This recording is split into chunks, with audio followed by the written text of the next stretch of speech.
I just want you to know that you are one really good question away from making incredible change in your life. And the question is, if no one is holding me back, then what is holding me back right now? Try asking that question and see what comes up for you. Hi everyone, welcome to this week's Karma Cards. I'm so happy to be here with you. Okay, wow, what's going on? Well, first of all, there's another magnetic storm happening. Let me just show you what that looks like. Yeah, I don't know if you can see that. So it's backwards, but it's a 6. So this is a graph showing you the electromagnetic fields and the energy they're giving off, and it's at a 6 on the KP index, and the highest you can go on this thing is a 9. So there's a good chance you're feeling this one. You might have headaches. You might have weird flu-like symptoms. You can have joint pain. You can have really vivid dreams. You can be really dehydrated. There's a long list of things. In fact, if you just go into a search bar and type in ascension symptoms, you'll get pages of lists of the different symptoms going on. And this is just us adjusting to the incoming solar energy that's coming up. It's picking up our frequency, it's raising consciousness, it's expanding us in all sorts of cool and fun ways, and it can feel a little intense and, to say the least, exhausting to go through it. So if you've been noticing that, today is what? Today is Wednesday the 13th. It started today and it looks like it's going to go on tomorrow, so we'll keep watching that. I post about that on my Telegram channel, which is Blythe Starlight. So if you want to see what's going on with that, you can check that out. Or you can download the Magnetology app. Actually, it's a free app. You can get on your phone and track it for yourself. But that's what's happening right now. So people are feeling, I've actually heard a lot of my friends say that they felt like they're on a rocking boat. So they've got like sort of an unstable or ungrounded energy. It's kind of like they just don't feel like it's all level right now. So be gentle with yourself. As always, I encourage you to drink lots of water and make sure you're putting electrolytes back in your water, at least in the form of pink Himalayan sea salt or gray sea salt, something that's going to add minerals back into your water if you're drinking a lot of it. Today's message is dedicated to a client I am working with right now, but her message, or the question she asked me, is really resonant for what's going on with me as well. And so the team chimed in, and I thought, you know what, this is probably a bigger message than just the two of us. So I wanted to share it with you as well.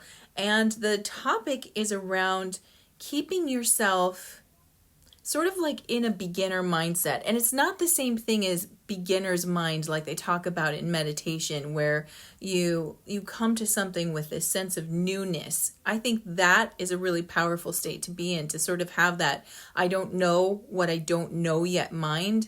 I think that's really powerful, especially when you're approaching anything that feels bigger than you're used to or difficult. But there is a sort of shadow of that, of beginner's mind.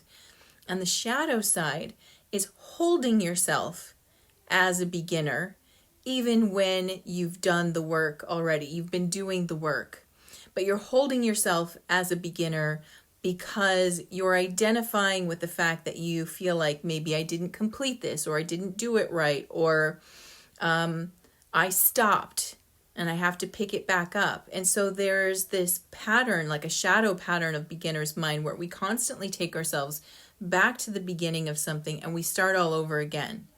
And what usually happens with that, so let's say it's in her case it was a practice that she wanted to do, where every day she approaches this practice, and it's a practice of expansion in the form of expanding your sense of abundance, which is a great practice.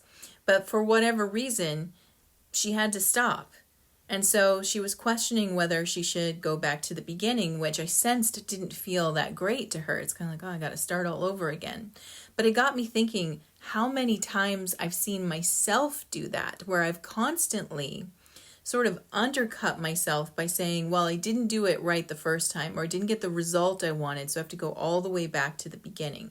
And here's where I see the shadow in that approach. The shadow is that you never see yourself as progressing or moving forward. You always sort of see yourself as somebody who messed it up and has to start over again.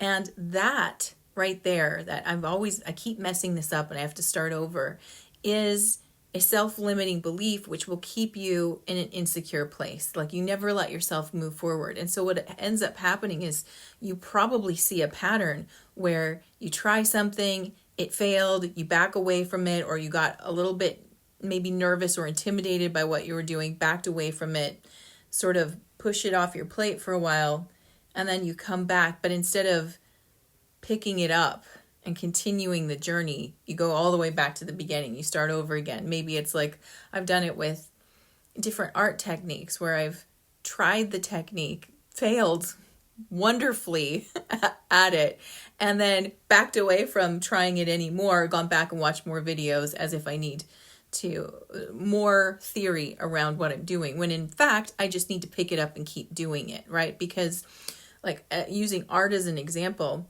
it's not in the understanding that you gain skill or mastery, it's in the physically doing it in that case, right? You've got to continue to practice so you can articulate, especially with the hands, especially if you're doing like drawing or painting, the more you articulate, the more you use it, the better you get. And so in this case, she was asking if she needed to go back to the beginning of the practice. And I said, well, what if you were climbing a mountain and you stopped and took a rest at one of the base camps? So like, let's say you climbed up to base camp 3 and you felt exhausted and stopped. And you took a rest. And I don't care if you took an hour rest or you took 3 years rest. The point is you stopped climbing the mountain and you rest, you plateau, right? Does it make sense in that scenario to climb all the way back down the mountain and turn around and start climbing up it again so that you could climb the mountain? Well, obviously, I can basically hear you saying right now, it makes no sense to go all the way back down to the bottom, just keep climbing up.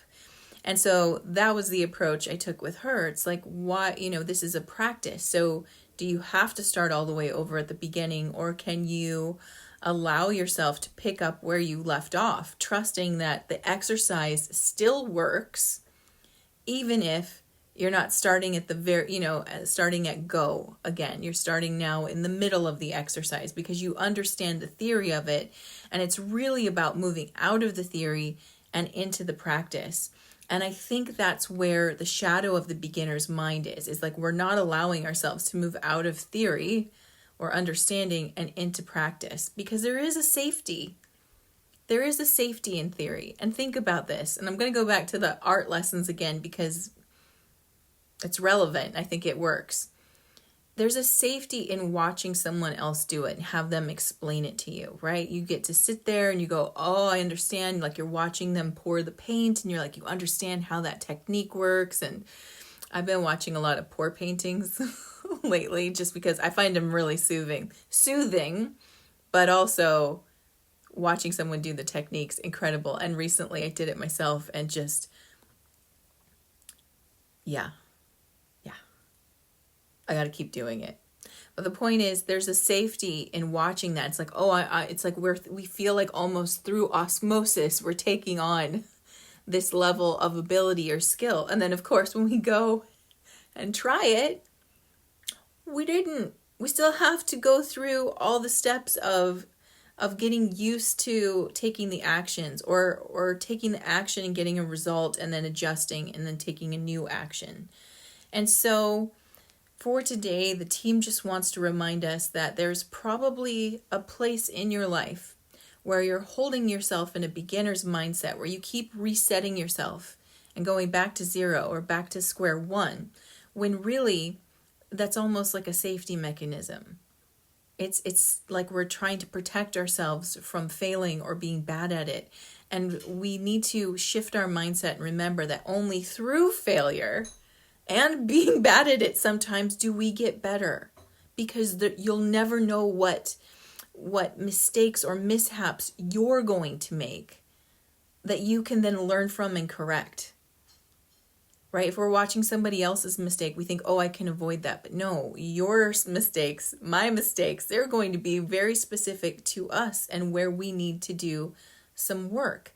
And that is a gift to us, right? The awareness of where we need to do the work or where we need to practice a little more really is a gift. It's not meant to hold us back or make us feel inferior. It's meant to show us where to put our attention so we can gain in mastery. And I just want to give that to you this week as something that you think about and hold while you allow yourself to be in the middle or progressing or moving into action. And before we go to karma cards, I don't want to forget there is a full moon happening this Saturday, April 16th, the day before Easter Sunday. There's this whole energy about renewal, right? Letting go of something so you can renew. So if that sounds like an energy you want to work with, we're going to be working with the healing lunar energy of that period because it's in Libra, which is a very healing and harmonizing energy, helping us focus on how we relate to others. It's a very positive energy, I think. And there's also going to be psychic Q&A at the end of the Spirit Circle, which means you get to ask me any question you want, and I will tap into my team and let you know what's coming through for you. If that sounds like something you'd like to join, go ahead and go to this link right here and join us at the next Karma Cards, and I look forward to seeing you there. Now, let's check with the cards and see what they have to say. All right, so if you're new to Karma Cards, let me quickly show you how these work. I have the 3 decks here, planets, signs of the zodiac, and the houses of astrology. And I've already asked my team, what is the message you have for us this week? And I've got 2 sets of answers. One in red, which are action related, and a set in blue, which are outcome related.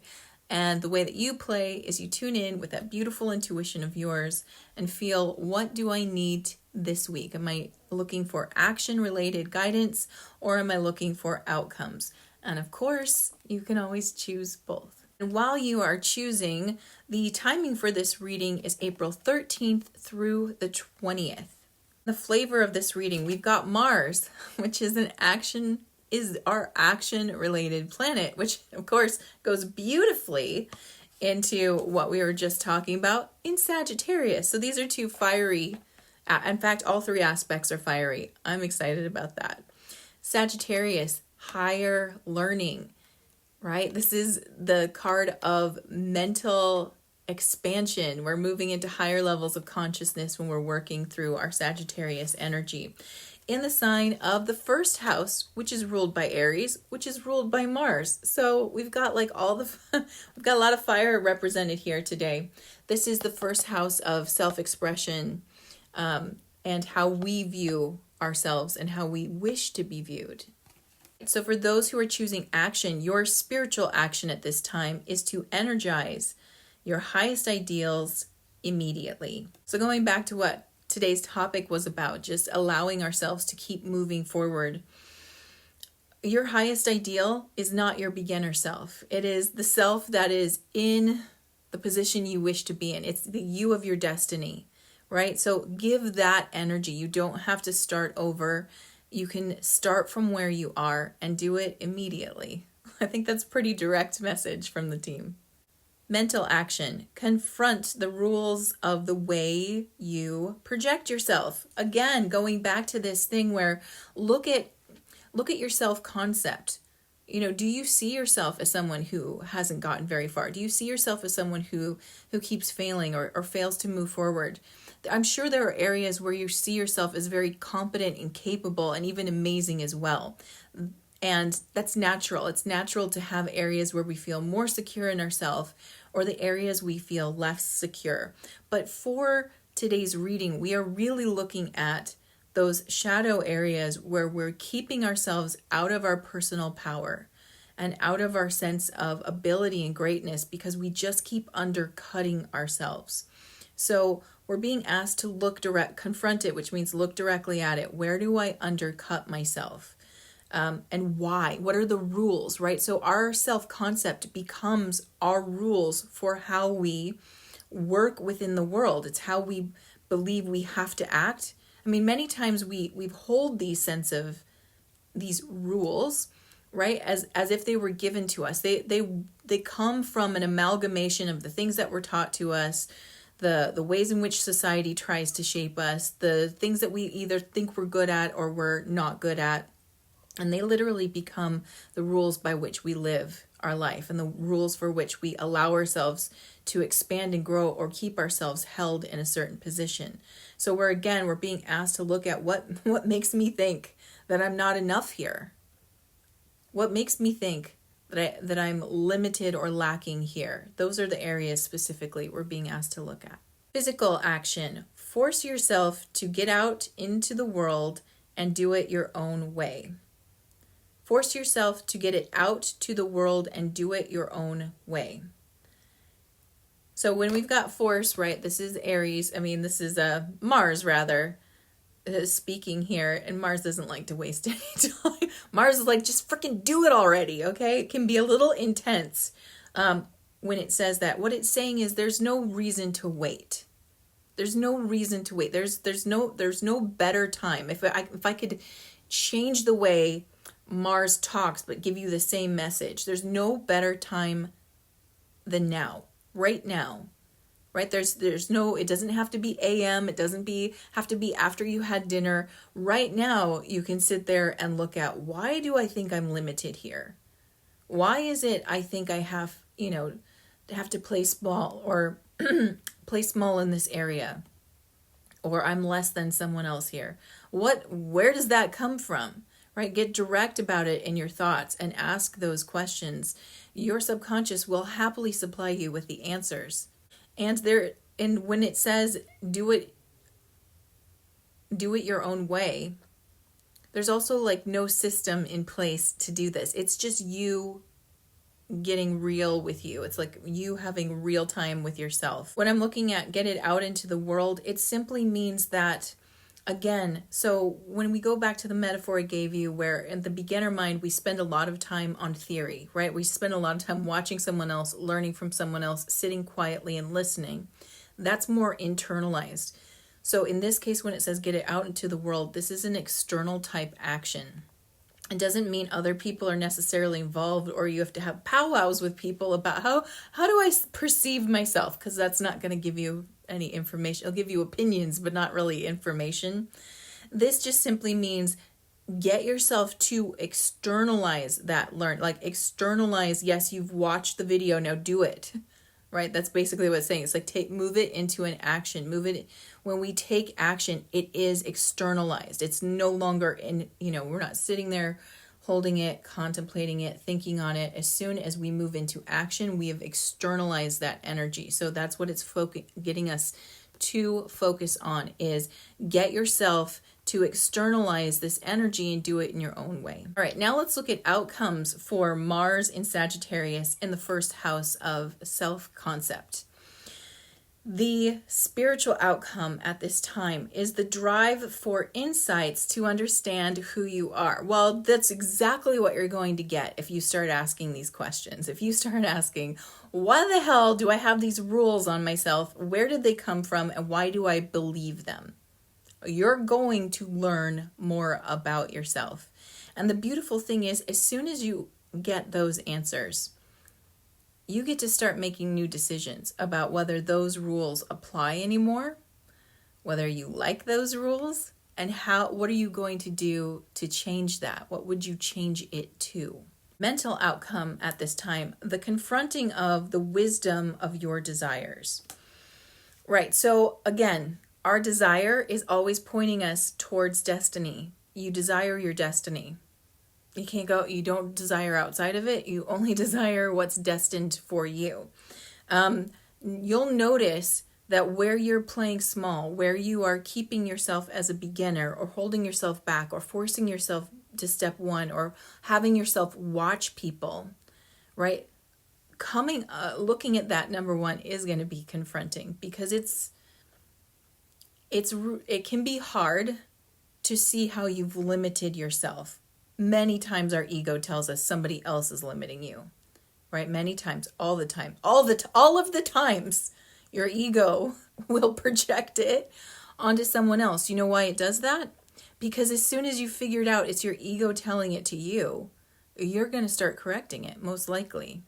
But if your ego can convince you somebody else is doing it to you, someone else is saying it to you, someone else is limiting you, well, then you have no power. And there's nothing you can do except sit here in this state. So your ego is very clever. It's very clever. It'll figure out some way to convince you that this isn't your self-belief, but rather your mom's self-belief of you, or your boss's self-belief of you, or your spouse's belief of you, right? It'll give you all sorts of projections so that you don't feel empowered to make the change. It's when we actually look at the fact that I desire something more than what I have right now, that's pointing me towards destiny, and something's holding me back, and there's nobody else in the room right now but me. So if there's nobody else in the room with you and you're still holding yourself back, then you know it's actually not someone else. It's not someone else's concept of you. It's your concept of you. Even if you heard the words from their mouth, as soon as you took it in, it became yours, right? Because people can say things to you where you're like, okay, like, that's your opinion, right? And you like buffer it. You're like, nope, I'm not taking that on. So if you're still connecting it, and you're like, no, but I really did have this conversation. That's because the reason why it became your self-concept is because you agreed with that perception and you took it in.